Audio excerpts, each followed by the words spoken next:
Hey folks, welcome back to another video. Today we're looking at question 476, number complement. The way we'll be solving this problem is by basically using XOR. XOR is an operation that's done on basically anything actually, but like if you approach it to binary numbers, if you XOR 1 with 1, it gives you 0. If you XOR 0 with 0, it also gives you 0. If you XOR 1 with 0, this gives you 1. And if you XOR 0 with 1, that gives you 1 as well. So basically, the way you can remember it is that if the digits are the same, it gives you a 0. If the digits are different, that's when it gives you 1. So if you think about it intuitively, we need the complement, and XOR would help us, right? For example, we have 5, right? And if you represent that in binary representation, it's 1, 0, 1. And the reason why it's 1, 0, 1 is because the last digit represents 1. Here, this represents 2, this represents 4. And if you add them up, 4 plus 0 plus 1, it gives you 5. And if you like invert that, it becomes 0, 1, 0, right? But how do you invert it? The way you invert it is by actually XORing it with the same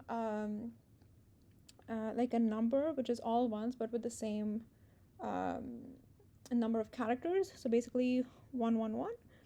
And then when you XOR that, so let's try that, right? We XOR 1 with 1 here, that gives us 0. It gives us 0 right here. We XOR 0 with 1, which gives us 1. And we XOR 1 with 1, it gives us 0. So basically there is, you could possibly invert it using this particular method. You can use that in Java, but the thing is, it takes the leftmost digit to represent sign, which is basically positive or negative. So it doesn't necessarily give us the right answer. That's the reason why we need to XOR it using all the ones. But how do we get this, right? Like, is there an easier method to get this instead of like counting the number of digits and creating a number with all ones? We actually do. So there's this inbuilt method in Java called get the highest 1 bit. So it takes a numerical value, an integer value, and it gives us the highest bit. So in this case, 5 represents 101, and since it has to give us only the highest bit, it'll give us 100, right? So what you need to do on this is we need to shift it left by 1. So basically like multiplying like giving it the power of 2. No, actually like multiplying it by 2, not shifting to the power of 2. So what does that look like? So if we shift this to the left by 1, it becomes 1, 0, 0, 0. Basically you're saying, hey, move this up, and then you're adding this, and this in integers is 8, right? And once you get that, you need to subtract it by 1 to give us all ones. So that's how you get a number that is all ones that you can use to XOR the given number to us to give us the complement. So once that sits in your head, we can get started, but make sure you actually run through this example with mathematically on paper or some sort of notepad to make sure you understand it from that perspective as well. Awesome. So let's get started. Let's call it int all ones, right? So what do we need to do here? So I told you there's this method called highest 1 bit. It's called, I think, highest 1 bit, and then you pass the number to this, right? Actually, let's break it down. Highest 1 bit. And what you need to do to that is you need to shift it by 1, I think. we can do that. Return num. So let's just try compiling this to see if this particular thing works. Integer, that highest one. Could not find symbol. Oh, I think it's small letters maybe. Let's try that. Yeah, okay, cool. So at least it compiles. So we're shifting it by 1, and then we need to subtract 1 from it. Actually, let's just call this all ones, just so that it's easier to understand.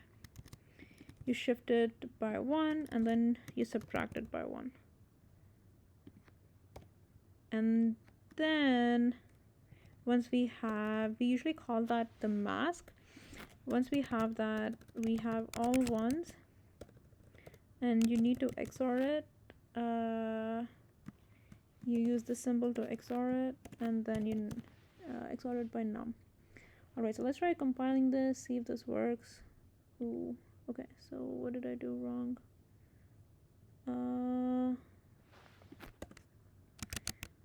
Let's print it out.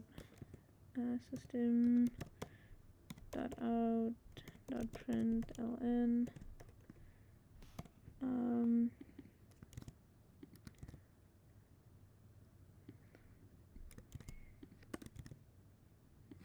Okay, let's try that again. So you get 4, yeah, that's correct, and then you get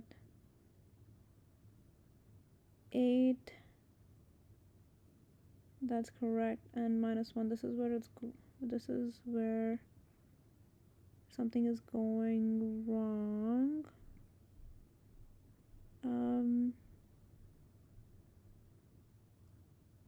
I think, oh right, sorry, I think it's this way, right? Yeah, let's try that again. Oh right, okay, sorry, I didn't know we could put it after as well.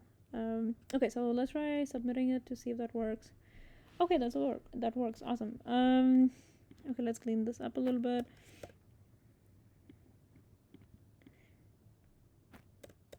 And let's talk about the space and the time complexity. So both space and time complexity here are of 1. The reason why is because like this takes a constant amount of time, and so does this. And for space, we're just using like 1 additional variable. So it doesn't necessarily, like, it's not growing space, so it's constant space, so it's of 1. So that's how you solve this problem. If you have any questions, please let me know in the comments below. Don't forget to subscribe to the channel and like the video. I would really appreciate that. Keeps me motivated to make more videos. Thanks so much, and I'll see you folks soon. Peace.